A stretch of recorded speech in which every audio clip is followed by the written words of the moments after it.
Et salut à tous, vous êtes avec Magic Core, c'est Nerko et Senza, et aujourd'hui nous vous présentons Antiquities, la seconde extension de Magic's Gathering. Cette extension sort en mars 1994, et elle est représentée par une enclume. Cette extension ne fait partie d'aucun bloc, Antiquities ne contient que peu de cartes qui seront imprimées avec un bord noir vendu uniquement par booster de 8 cartes anglaises. La particularité de cette extension réside dans le fait qu'elle possède 44 cartes d'artefacts sur les 85 cartes qui composent Antiquities. Il n'y a d'ailleurs qu'une seule et unique carte qui ne présente pas le mot artefact. De plus, toutes les autres cartes non artefacts ne peuvent être jouées sans les artefacts. Soit elles ont un effet sur ces derniers, soit les artefacts ont un effet sur ces cartes. Ainsi, aucun sort de couleur issu de cette extension ne peut être joué sans la présence d'artefacts en jeu. Une des particularités aussi de cette extension, c'est que les terrains possèdent 4 représentations différentes, comme les saisons pour l'usine de Meshra ou la mine des morts terrains. Cette extension fut développée par un groupe d'étudiants en Université de Pennsylvanie. D'ailleurs, ce groupe a inspiré Jeff Grubb pour l'écriture de The Brotherwar, diffusée uniquement en 98.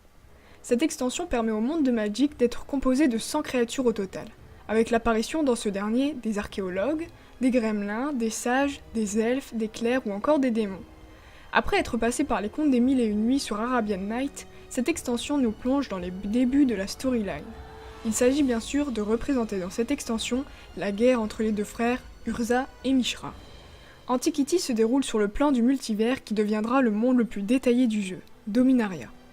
Dominaria est le plan principal du multivers, il est d'ailleurs au centre de celui-ci. Sur ce plan, l'Empire Tran gouverne. Cet empire construit des machines en tout genre, alimentées par des pierres possédant un pouvoir, des lithoforces. Il s'avère malheureusement que ces pierres soient à l'origine de nombreuses maladies qui commencèrent à décimer le peuple, notamment la phtisis. Afin de sauver ces innocents, l'Empire Tran n'a d'autre solution que de prendre contact avec Yogg-Saibul, un scientifique connu par ses expériences interdites et sans respect pour la vie. Suite à cette requête auprès du scientifique fou, ce dernier accepte et réussit à neutraliser le virus. Cependant, le peuple de l'Empire Tran apprit ce qu'il avait fait dans le passé, ne le tolérant pas, une guerre civile éclata pour le chasser. Alors que le conflit se poursuit, l'arpenteur nommé Daifed, en quête de pouvoir, alla rendre visite à Yogg-Saibul afin d'apprendre de son savoir. Yogg-Saibul, par un jeu de manipulation, amena Daifed à lui révéler un lieu où il pourrait sans crainte mener ses expériences abjectes. C'est ainsi que Daifed lui révéla l'existence de Phyrexia, un monde artificiel de vie mécanique et biomécanique, un écosystème composé de métal, de mort et de tissus. Un monde infernal avec une évolution accélérée des créatures artefacts. Phyrexia était il y a peu de temps gouvernée par son créateur, Phyrex. Dorénavant, Phyrexia était devenue le refuge de Yogg-Saibul, lié à Dominaria par un portail. Ses travaux sur Phyrexia le menèrent à fusionner complètement avec le plan qui l'abritait. Sur ce plan, aucune limite à ses pouvoirs. Il était un dieu, il leva une armée sans nature dans le but d'envahir Dominaria. Yogg-Saibul a donné un but aux organismes phyrexians, prospérer, se développer au-delà des limites de Phyrexia et dans le reste du multivers. Dominaria réussit tout de même à résister aux forces ennemies grâce aux lithoforces, mais ne parvient pas à sauver son peuple qui meurt alors de la maladie. Le peu de survivants de l'Empire Tran, ne mourant pas de la maladie, parvint à résister à l'offensive phyrexiane et à sceller le portail grâce aux lithoforces. Des années passèrent où le portail gardé secret jusqu'alors vit ses derniers gardiens mourir. Tandis que la sérénité régnait sur le plan, une année vit la naissance de deux frères. L'un naît le premier jour et l'autre le dernier de cette année.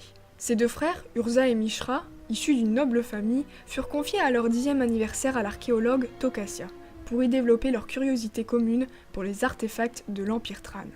Urza et Mishra avaient la fâcheuse obsession de rentrer constamment en conflit. Après plusieurs années sous l'enseignement de leur maître, Tocassia, les deux frères avaient pris l'habitude de visiter des ruines, jusqu'au jour où ils réussirent à animer un ornithoptère à l'aide d'un éclat de lithoforce. Cet artefact volant les amenèrent à faire la découverte de la grotte de Koilos, là où se trouvait le portail scellé par une lithoforce. Ce portail était tombé dans l'oubli depuis la chute de l'Empire Tran. Les deux frères sont alors instinctivement attirés par l'énorme lithoforce qui scellait le portail. Lorsqu'ils s'en saisirent, elle explosa en 2 morceaux et chacun en prit donc un bout. La pierre de puissance pour Urza et la pierre de faiblesse pour Mishra. Bien que dorénavant détenteur d'une puissante force grâce à ses joyaux, la libération du mal sur Dominaria résultant de la fracture du portail ne fut que plus rapide. Mais les 2 morceaux de lithoforce poussèrent les deux frères à se mettre en conflit, chacun souhaitant le morceau de l'autre. Bien sûr, ils voulaient en faire des usages différents. Urza souhaitait par-dessus tout continuer à suivre les valeurs morales qu'on lui avait enseignées, et avait comme ambition de replacer la Lithoforce là où elle se trouvait à leur arrivée. Mishra, quant à lui, par son égoïsme et son désir de puissance, ne convoitait le morceau de son frère que dans l'unique but de pouvoir traverser le multivers et devenir plus fort. Il n'hésita pas à faire appel au pouvoir maléfique de Phyrexia. Tokasia, leur maître, lors de leur premier affrontement, va tout mettre en œuvre pour les empêcher de se battre.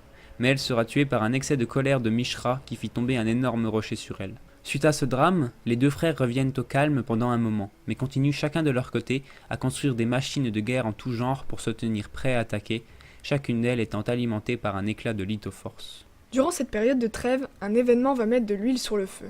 Un peuple se voit proposer, par son roi, la main de sa fille si une personne arrive à déplacer une immense statue. Urza, plus inventif que les autres hommes qui tentaient tant bien que mal de déplacer cette statue, construit un géant métallique capable de soulever le bloc de pierre sans effort. Urza se voit donc attribuer la main de la fille du roi en mariage. Mishra, quant à lui, erre dans le désert. Il fut pris en esclavage par le peuple des Falachis jusqu'à ce que les membres du peuple reconnus à qui ils avaient affaire. Ils défèrent donc les liens de Mishra, lui rendant ainsi sa liberté. Par peur des représailles, les dirigeants des Falachis envoient en pleine nuit un dragon artefact tuer Mishra dans son sommeil. Mishra n'a juste eu le temps d'attraper un éclat de lithoforce et le brandit en direction du dragon. Ce geste lui permet d'en prendre le contrôle et de retourner l'attaque contre le village d'où venait le dragon. Mishra saccage sans peine le peuple qui souhaite sa mort, jusqu'à ce qu'il tombe sur la femme qui avait construit cet engin, Asnod, et décide aussitôt de la prendre comme apprentie, car ses talents pourraient lui être utiles.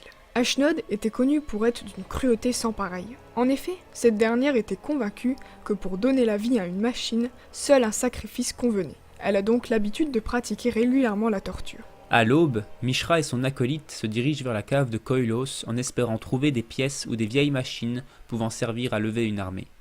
Mais en entrant dans cette grotte, une autre chose retena leur attention, le portail. Ils décident tous deux d'y entrer et se retrouvent sur Phyrexia, où ils découvrent un monde abritant des machines de guerre dévastatrices. C'est également à leur entrée sur le plan qu'ils font la rencontre du démon Gyx. Gyx est apparu plusieurs années avant la chute de l'Empire Tran en tant que rebelle opérant dans les grottes des damnés. Gyx a atteint la notoriété en poignardant l'artificier de génie Tran, Glacian, avec un fragment de lithoforce. Sa rébellion fut stoppée lorsque Yogg-Zebul apporta un remède contre la maladie qui faisait tomber de plus en plus de ses alliés. Le guérisseur transforma donc Gyx en Phyrexia et l'assouvit à ses ordres. Gyx n'a qu'un souhait, celui de son maître qui est d'envahir Dominaria.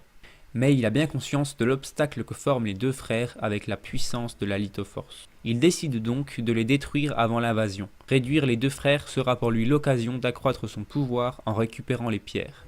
Il décide avec malice de proposer à Mishra de devenir son conseiller en chef afin de l'atteindre plus aisément. Ce dernier accepte. De son côté, Urza recrute également un apprenti, Thanos, qui l'aide à construire de nombreux artefacts. Le calme et la paix sont alors menacés par des attaques lancées par Mishra. Lors de l'une d'elles, Ashnod réussit à capturer Thanos, l'apprenti d'Urza, et décide d'en faire un sacrifice, commençant par le torturer. Mais ce n'est pas l'unique butin qu'elle avait réussi à prendre. En effet, elle avait également trouvé sur Thérysière le silex de Golgoth qui permettait de créer une puissante explosion. Elle décide donc de le garder, celui-ci pouvant trouver une utilité par la suite.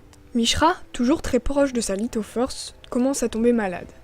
Il décide donc de retourner sur Phyrexia pour y trouver des remèdes. À sa grande surprise, Gyx l'attendait à la sortie du portail.